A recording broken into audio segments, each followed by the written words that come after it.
औज़ुबिल्लाहिमिनश्शैतानिर्रजीम बिस्मिल्लाहिर्रहमानिर्रहीम रब्बि इश्रह ली सदरी वयस्सिर ली अमरी वहलुल उक़दतम मिन लिसानी यफ़क़हू क़ौली। अस्सलामु अलैकुम, welcome to my channel TNS। आज की इस वीडियो में हम पढ़ेंगे सेल के बारे में। ठीक है, सबसे पहले देखें सेल की डेफिनेशन। सेल को हम क्या कहते हैं? The basic fundamental unit of life.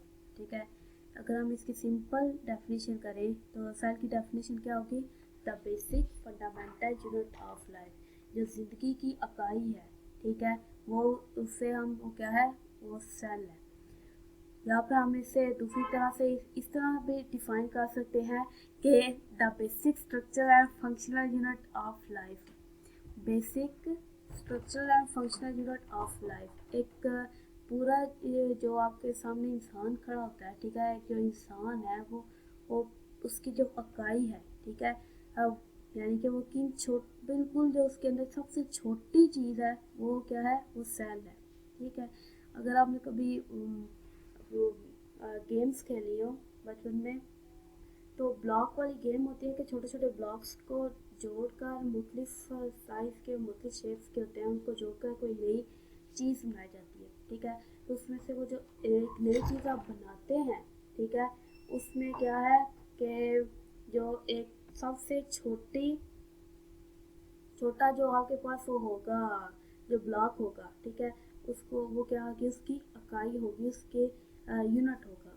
ठीक है, इसी तरह से हमारी जो बॉडी है उसका जो बेसिक इकाई है, ठीक है, जो बेसिक चीज़ है वो क्या है? वो सेल है।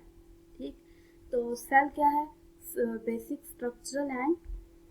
Structural and functional unit of life. ठीक है, जिंदगी का यानी कि स्ट्रक्चर यानी कि साख्त के लिहाज से और फंक्शनल यानी कि अफ़ाल के लिहाज से वो क्या है? जिंदगी की इकाई है। अच्छा, अब ये सवाल उठता है कि इसको हम फंडामेंटल यूनिट ऑफ लाइफ क्यों कहते हैं? ठीक है, फंडामेंटल यूनिट ऑफ लाइफ इसे क्यों कहा जाता है? Why cell is called as fundamental unit of life. तो इसका आंसर यह है कि सेलुलर लेवल है जो, ठीक है, एक ऑर्गेनिज्म है, उसके मुख्तलिफ लेवल्स होते हैं। ठीक है, फॉर एग्जाम्पल एक आप ये कह रहे हैं कि एटॉमिक लेवल है। ठीक है, ऑर्गेनाइजेशन लेवल्स कहते हैं हम। एटॉमिक लेवल है जिसमें एटम्स मौजूद होंगे। ठीक है, एटम से बड़े मॉलिक्यूलर लेवल है, मॉलिक्यूल्स जो मौजूद होंगे। ठीक है, इसी तरह से मॉलिक्यूल्स के बाद वाला जो लेवल आएगा वो होता है सेलुलर लेवल। जो मॉलिक्यूल्स इकट्ठे होते हैं, पहले ऑर्गेनेलिस बनाएंगे, ऑर्गेनेलिस इकट्ठे होकर सेल बना देते हैं। अब जो सेलुलर लेवल है, ठीक है, जो सेलुलर लेवल है ऑर्गेनिज्म का, ठीक है, वहाँ पर ऐसे अमाल होते हैं। ठीक है, ऐसे काम होता है, मेटाबॉलिक प्रोसेसेस ऐसे होंगे। ठीक है, वेयर द मेटाबॉलिक प्रोसेसेस अकर, यहाँ पर क्या होंगे? मेटाबॉलिक प्रोसेसेस होंगे that keep the organism alive. ठीक है, तो एक इंसान को या फिर किसी ऑर्गेनिज्म मतलब जानदार को जिंदा रहने के लिए उसके अंदर कुछ स्पेसिफिक प्रोसेसेस होते हैं, काम होते हैं। ठीक है, जो उसको जिंदा रखते हैं। That is why the cell is called the fundamental unit of life. इस वजह से सेल को फंडामेंटल यूनिट यानी कि ज़िंदगी की बुनियादी इकाई कहा जाता है। ठीक है, अब यहाँ पर मेटाबॉलिक प्रोसेसेस का क्या मतलब है? मेटाबॉलिज्म से है। ठीक है, मेटाबॉलिज्म के वर्ड से है। कौन से वर्ड से है? मेटाबॉलिज्म से। अब मेटाबॉलिज्म कहते हैं कि मेटाबॉलिज्म क्या है? All the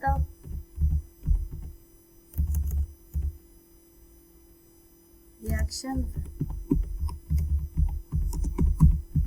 that take place in an organism। ठीक है, एक ऑर्गेनिज्म में होने वाले जितने भी अमाल हैं, जितने भी रिएक्शंस हैं, ठीक है, उनको हम कलेक्टिवली क्या कहते हैं? Collectively called as metabolism. ठीक है, कलेक्टिवली उनको हम क्या कहेंगे, मेटाबॉलिज्म कहते हैं। और मेटाबॉलिक प्रोसेसेस यानी कि फिर वो एक सेल के अंदर होने वाले जितने भी अमाल हो गए, ठीक है, वो हम आगे पढ़ेंगे कौन कौन से अवामिल या उसके अंदर होते हैं, कौन से काम होते हैं जो एक ऑर्गेनिज्म को जिंदा रखते हैं।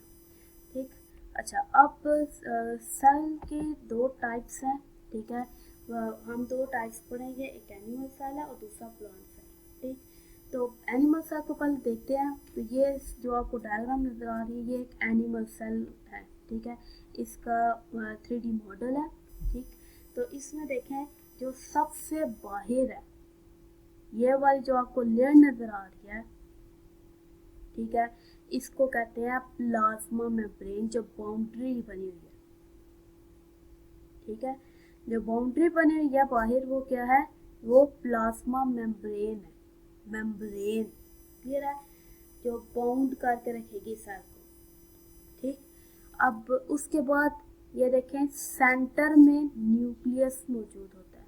ठीक है, सेंटर में न्यूक्लियस मौजूद होता है जिसको आप कह लें मास्टरमाइंड है, पूरे के पूरे जो सेल के फंक्शंस हैं, ठीक है, वो कौन कंट्रोल करेगा, न्यूक्लियस कंट्रोल करता है, या ये कह लें कि यही सरदार है। ठीक है, यही समझ लें।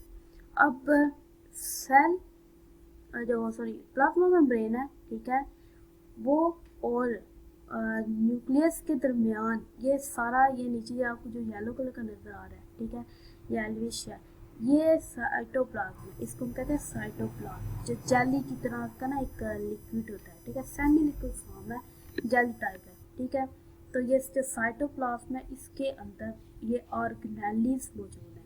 ठीक है, ऑर्गेनेलिस, ठीक है, यहाँ पे थोड़ा शायद नया वर्ड है, ऑर्गेनेलिस है। फॉर एग्जांपल आप ये कह लें कि जिस तरह से है कि आप एक गुब्बारा लेते हैं, ठीक है, ये इस तरह से गुब्बारा है ये आपके पास, ठीक है, तो गुब्बारे के जो बाहर वाले सरफेस है वो प्लाज्मा मेम्ब्रेन की तरह है, और इसके अंदर हमने ये जेली बीड्स डाल दिए, तो जेली बीड्स हैं, ठीक है, उनको आप ऑर्गेनेलिस की तरह देख लें कि ऑर्गेनेलिस जिस तरह से होंगे ना उसके अंदर सेल के अंदर, उसी तरह से इस बलून के अंदर मौजूद होंगे ये जेली बीड्स। अच्छा, आप देखें कि जो सेल है, ठीक है, इसके ये हम देखा है साइटोप्लाज्म को और प्लाज्मा मेम्ब्रेन को, न्यूक्लियस। अब बाकी ऑर्गेनेलिस है, ऑर्गेनेलिस को आप इस तरह से देख सकते हैं कि एक फैक्ट्री है, ठीक है, एक फैक्ट्री है। ठीक है, फॉर एग्जांपल आप ये कह लें कि कोई टेक्सटाइल है, ठीक है, टेक्सटाइल इंडस्ट्री है, जहाँ वो कपड़े बनते हैं। ठीक, अब उसके अंदर मुख्तलिफ कंपार्टमेंट्स मौजूद होंगे। ठीक है, कपड़ों की जो इंडस्ट्री है, फैक्ट्री है, जब वो कपड़े बनेंगे उनके वो मुख्तलिफ कंपार्टमेंट मौजूद होंगे। ठीक है, मुख्तलिफ हिस्से बने होंगे कि यहाँ पर कपड़ा लाया जाएगा, वो कपड़ों को सेलेक्ट करेंगे।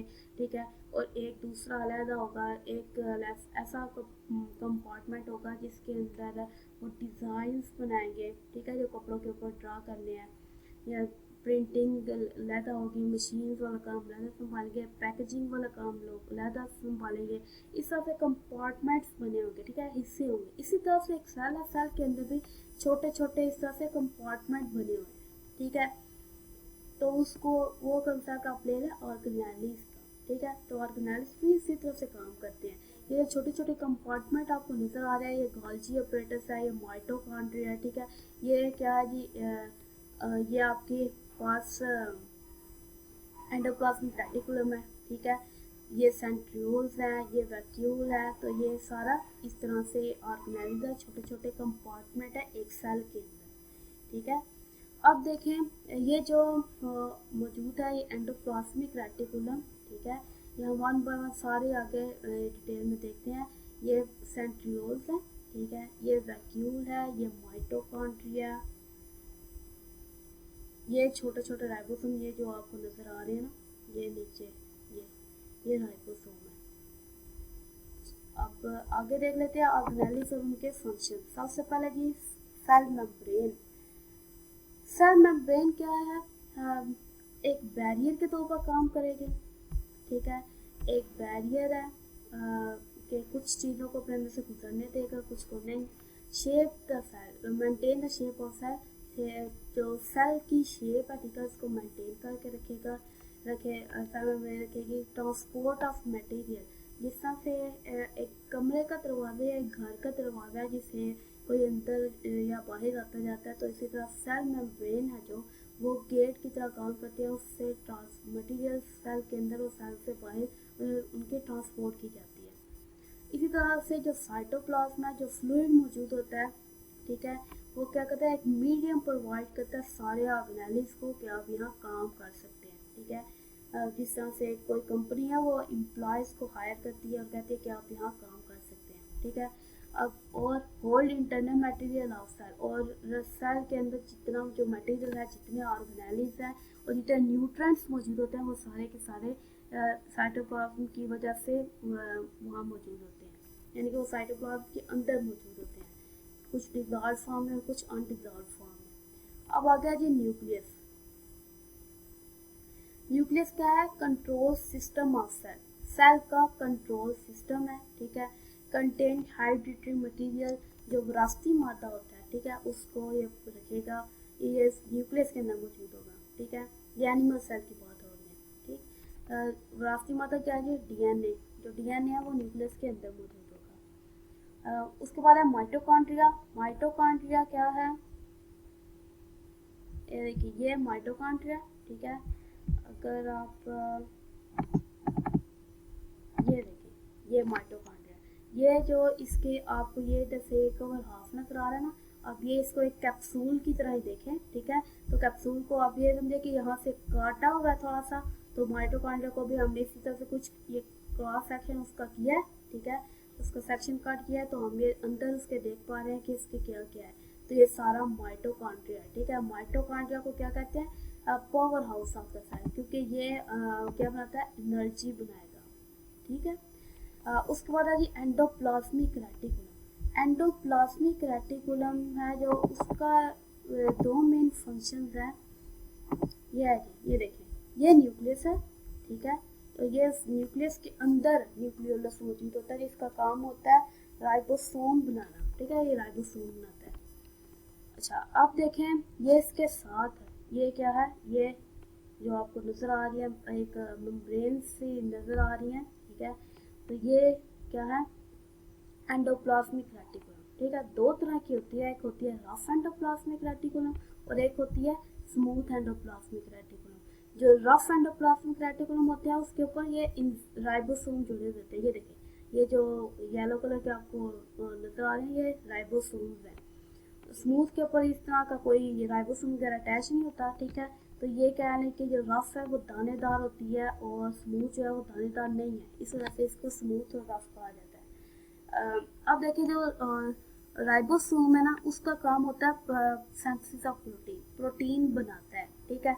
और रफ एंडोप्लाज्मिक रेटिकुलम क्या करती है, ये इसकी हेल्प करती है, ठीक है, उसको जगह देती है कि वो वहाँ पर प्रोटीन बनाए। और फिर प्रोटीन जब बनती है तो उसको वो अपने अंदर लेकर उसको थोड़ी सी ये कह थोड़ी सी उसकी पैकिंग करती है कि उसको कोई बाइस है नुकसान न पहुँचा दे, कोई इंसान उसको खा ना जाए। अब जो स्मूथ एंडोप्लाज्मिक रेटिकुलम है वो उसका काम होता है लिपिड मेटाबॉलिज्म का, ठीक है, वो उसका काम है लिपिड मेटाबॉलिज्म। उसके बाद देखें गोल्जी अपरेटस है। अच्छा, गोल्जी अपरेटस है जो ये इस तरह से, ये एंडोप्लाज्मिक रेटिकुलम के बिल्कुल पास मौजूद होगा, ठीक है। ये वाला जो ये जो सिस लिखा हुआ है ना, ये वाला हिस्सा मौजूद होता है एंडोप्लाज्मिक रेटिकुलम के पास। एंडोप्लाज्मिक रेटिकुलम से जो भी चीज़ निकलती है वो इससे ये अपने अंदर ले लेता है, ठीक है, अंदर लेता है। ये मुख्तलिफ इसके अंदर भी कंपार्टमेंट बने हुए हैं, मुख्तलिफ रूम्स बने हुए हैं जिसके अंदर मुख्तलिफ काम हो गए। इसके अंदर क्या होगा, पैकिंग होती है, ठीक है, मेटाबॉलिज्म, सॉरी, लिपिड के मेटाबॉलिज्म से या प्रोटीन के सिंथेसिस से जो चीज़ें बनती हैं, ठीक है, वो इसके अंदर आएगी। ये क्या करेगा, गोल्जी अपरेटस को वो सॉर्ट करेगा, ठीक है, उसको क्या क्या करेगा, उसको पैक करेगा, ठीक है, और उसके ऊपर टैग लगाएगा कि इसको आगे कहाँ जाना है, ठीक है। ये गोल्जी अपरेटस। तो अब गोल्जी अपरेटस हो गया। गोल्जी अपरेटस के बाद देखिए लाइसोसोम, ठीक है।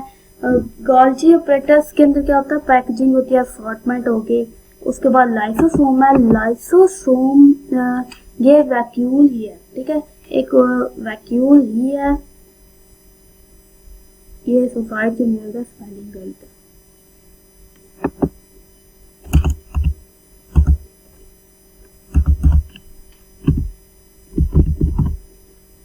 सुसाइड इसके अंदर ना मुख्तलिफ मौजूद होंगे,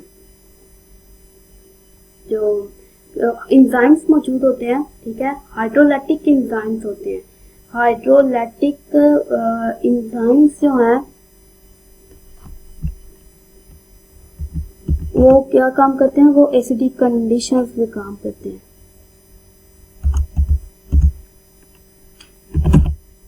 एसिडिक कंडीशन में काम करेंगे, ठीक है, और क्या करते हैं, उसको सुसाइड बाय गिसोलस कहा जाता है कि अगर कुछ भी गलत हो जाए, किसी तरह से लाइसोसोम फट जाए ना, तो वो पूरे का पूरे सेल को खा जाता है, ठीक है। सेल के अंदर जितने भी ऑर्गेनेल्स मौजूद होते हैं वो सबको खा जाएगा एनर्जी लेने के। तो ये उस वैक्यूल का स्ट्रक्चर है। इसकी जो मेम्ब्रेन होती है वो बहुत ज़्यादा थिक होती है, ताकि किसी भी तरह से उसके अंदर से जो हाइड्रोलैक्टिक एंजाइम्स है वो लीक ना कर जाए, ठीक है। तो ये एंजाइम लाइसोसोम हो गया। उसके बाद अगला है जी साइटोस्केलेटन। साइटोस्केलेटन साइटो सेल से है, ठीक है, स्केलेटन ढांचा, क्यों कहते हैं, जैसे हमारा स्केलेटन है, ठीक है, जो सपोर्ट करता है हमारी बॉडी को। इसी तरह से साइटोस्केलेटन भी है जो क्या करता है, सेल को सपोर्ट करता है, सेल का स्ट्रक्चर को मेंटेन रखता है। ये इस तरह से देखें तो ये एक प्लाज्मा मेम्ब्रेन है, ये दूसरे ऑर्गेनेल्स हैं, और ये प्लाज्मा मेम्ब्रेन, ठीक है। उसके सेंटर में देखें जो ये आपको नजर आ रही है, ये क्या है, ये माइक्रोट्यूब्यूल्स है, ये माइक्रोफिलामेंट्स है, ठीक है, और ये इंटरमीडिएट फिलामेंट्स। ये तीन आगे से टाइप्स आती हैं साइटोस्केलेटन की। तो ये आपस में मिलकर, जैसे हमारी हड्डियां एक दूसरे के साथ मिली होती हैं, ठीक है, मुख्तलिफ जॉइंट्स के जैसे, और वो मिलकर क्या करती हैं, एक पूरा ढांचा बना देती हैं। इसी तरह से सेल के अंदर भी क्या होता है, जो सेल का स्केलेटन है उसके अंदर इंटरमीडिएट फिलामेंट्स, ठीक है, ये सारा ये देखें, ये इंटरमीडिएट फिलामेंट्स, माइक्रोट्यूब्यूल्स, ये जो है ये माइक्रोट्यूब्यूल्स है, और ये माइक्रोफिलामेंट्स है, ठीक है। माइक्रोफिलामेंट्स सबसे ज्यादा थिन होते हैं, सबसे ज्यादा पतले होते हैं, ठीक है। माइक्रोट्यूब्यूल उससे सबसे ज्यादा मोटे होंगे, और इंटरमीडिएट इसी वजह से क्योंकि इसका साइज माइक्रोट्यूब्यूल माइक्रोफिलामेंट के सेंटर में होगा। अच्छा, ये हो गया साइटोस्केलेटन। अब उसके बाद सेंट्रियोल्स है। सेल के अंदर सेंट्रियोल्स भी मौजूद होते हैं। अब सेंट्रियोल्स का क्या काम होता है, ये क्या करते हैं, माइक्रोट्यूब्यूल्स और माइक्रोफिलामेंट्स बनाते हैं, ठीक है। ये है सेंट्रियोल्स, ये देखिए ये सेंट्रियोल्स हैं, ठीक है, जो खुद माइक्रोट्यूब्यूल से मिलकर बना हुआ। ये देखिए ये तीन तीन करके ना ये ट्रिपलेट्स की फॉर्म में मौजूद होते हैं, ठीक। ये सेंट्रियोल्स हैं, ठीक है। तो ये देखिए जब माइटोसिस होती है, सेल डिवीजन होती है, सेल डिवाइड करता है, तो ये एनिमल सेल्स में क्या होता है कि ये जो सेंट्रियोल्स है, ये सेंट्रियोल है और एक ये सेंट्रियोल है, ठीक है। ये क्या करती है, ये माइटोटिक अपरेटस, इस सारे को हम कहते हैं माइटोटिक अपरेटस, जो माइक्रोट्यूब्यूल्स से बना होता है। ये माइक्रोट्यूब्यूल्स क्या करते हैं कि ये इनको बनाती है, ठीक है।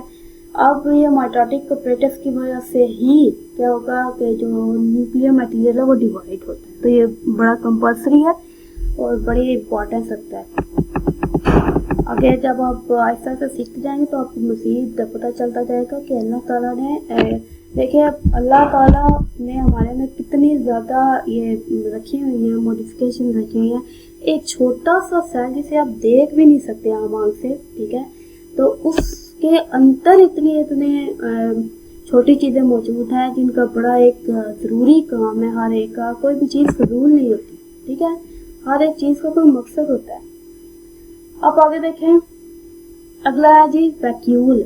वैक्यूल जो एनिमल सेल है उसके अंदर वैक्यूल जो है वो छोटे छोटे होते हैं, ठीक है, और उसके अंदर मुख्तलिफ तरह के प्रोडक्ट स्टोर किए होते हैं, जिस तरह से फूड हो गया, ठीक है, इंजाइम्स, वेस्ट मटेरियल्स एक्सेट्रा, ये सारी चीज़ें इसके अंदर स्टोर की जाती है वैक्यूल्स के अंदर। जस्ट लाइक आप ये देखें, ये हमें देखिए ये वैक्यूल है, ठीक है, ये एक वैक्यूल है और ये देखिए इसके अंदर पानी स्टोर किया हुआ है, ठीक है, ये वैक्यूल की डायग्राम है।